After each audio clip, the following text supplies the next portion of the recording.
Di tengah bayang-bayang kota yang penuh teka-teki, seekor detektif legendaris bernama Bruno sedang menjalankan tugasnya.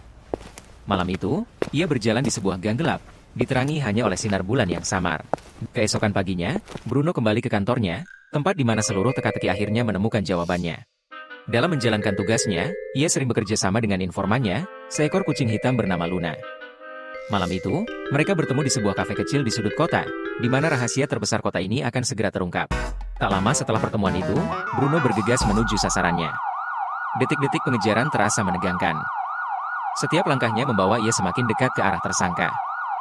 Hujan deras tak menghalangi tekadnya, bahkan semakin membuat semangatnya semakin membara. Akhirnya, Bruno berhasil menangkap pelakunya, seekor hewan kecil yang selama ini melarikan diri dari hukum. Setelah malam panjang yang penuh aksi, Bruno kembali ke kantornya. Sebuah koran tergeletak di pangkuannya, dan di sana, terpampang foto dirinya dengan judul besar, Detektif Bruno ungkap kasus misteri kota.